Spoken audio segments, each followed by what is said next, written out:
Do Christians really have to tithe? We are examining 10 important points, and this is number 10, the last one. This is going to shake some tables, and it is a very strange argument. Islam's silence speaks volumes. When Muhammad appeared in the 7th century and introduced Islam, he encountered both the Jews and the Christians in the Arabian communities. He observed how religion was being practiced. There is evidence to show that Muhammad copied what was in Judaism and Christianity to come up with Islam. Now, first of all, Muhammad claimed that what was given to him was a continuation of that which was given to the Jews and the Christians. Quran 2 verse 28 says, "And we did certainly give Moses the scriptures and followed up after him with messengers, and we gave Jesus, the son of Mary, clear proofs and supported him with the pure spirit." So essentially, the core of Islam should be based on the law of Moses and the teachings of Jesus Christ. And in Sahih al-Bukhari 59:17, it says, narrated Ibn Abbas, the Prophet used to copy the people of the scriptures in matters in which there was no order from Allah. So there is when Muhammad needed to copy from the Jews and the Christians whenever he had no revelation. The people of the scripture used to let their hair hang down while the pagans used to part their hair. So the Prophet Muhammad let his hair hang down first, but later on he parted it. So in the beginning, Muhammad had a good relationship with the Jews in Jerusalem, but later they parted ways. He went on to Medina and then he started his own thing. So when he reached there and displaced the pagans who were using the Kaaba, he did exactly what the pagans were doing. There's also something about fasting. For example, Muhammad adopted the Jewish fast of Ashura after arriving in Medina and observed their traditions. Sahih al-Bukhari 20:04, narrated by Ibn Abbas, it says, the Prophet came to Medina and saw the Jews fasting on the day of Ashura. They replied, "This is a good day, the day on which Allah rescued Bani Israel from their enemy." The Prophet said, "We have more claim over Moses than you." So the Prophet fasted on that day and ordered the Muslims to fast. So he came and found them fasting. Then he said, "We are more entitled, we are more into this thing than you guys. So this is ours." And then he took over and did exactly what they were doing. Sahih al-Bukhari 33:97 reconfirms that Muhammad ordered Muslims to fast, specifically because he felt closer to Moses than the Jewish community did. There's also something to say about the Qibla, or the direction of prayer. When Muslims are praying, they face in this one specific direction where the Kaaba is. So before the direction was changed to Mecca, Muhammad followed the existing tradition of praying toward Jerusalem.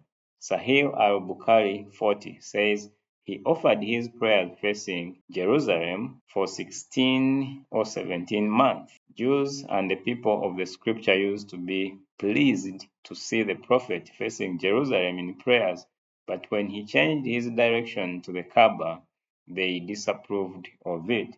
Muhammad also used the Torah, the writings of Moses, the first 5 books of the Old Testament, to establish a lot of things in Islam. Sunan Abi Dawud 44:49 describes an instance where Jewish leaders asked Muhammad to judge a case of adultery.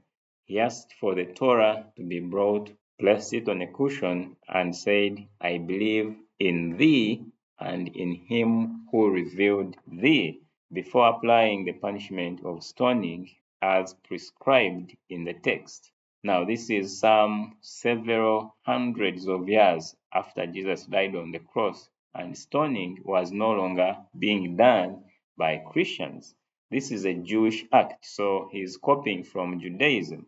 Sahih Muslim 1700 also records Muhammad reviving the original Torah command of stoning for adultery, stating, "O Allah, I am the first to revive thy command," when they had made it dead. Yes, that's exactly what I'm saying. So if you are familiar with Islam, Islam has all the prophets that are in the Bible, including the patriarchs. Of course, Islam starts with Adam as the prophet.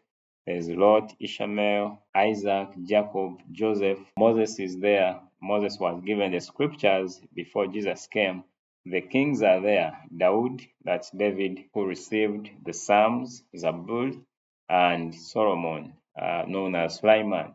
So I assume that what these men did in the Old Covenant of the Bible should be practiced in Islam. So because Muhammad followed what was being done by the Jews and Christians and their prophets, many of the practices, especially those which were observed in the Old Covenant, are found in Islam, like prayer at set times, 5 times in a day. This used to be done on the Day of Atonement, where the Jews were reciting 5 prayers in a day.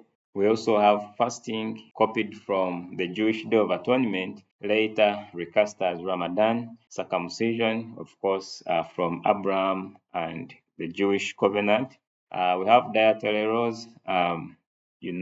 Some food cannot be eaten in Islam, and then ritual washings, ablution, and then observing cleanliness, like for example, where a menstruating woman cannot be in public because she is deemed unclean. All those are valid in Islam, they are being practiced, and it shows that Muhammad was keenly observant of the religious practices around him.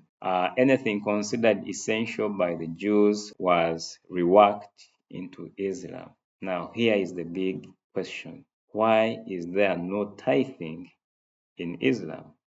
Now, under the Old Covenant, tithing was one of the most important things because the Levites had to have food.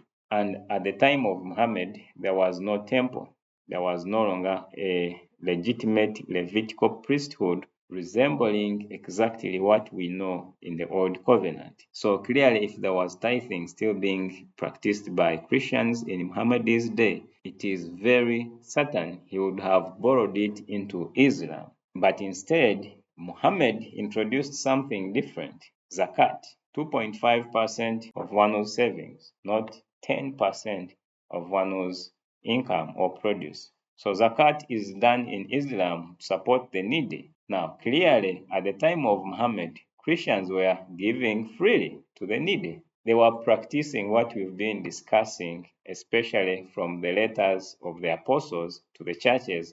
So zakat is somewhat a replication of what was being done in Christianity. So the silence of Islam about tithing is not accidental. It simply reveals what Christians were doing in the 7th century. So the historical significance of this is that if tithing had been central to Christian identity, Muhammad would have certainly incorporated it into Islam. The fact that he did not tells us two things. Number one, the New Testament church never taught tithing as binding.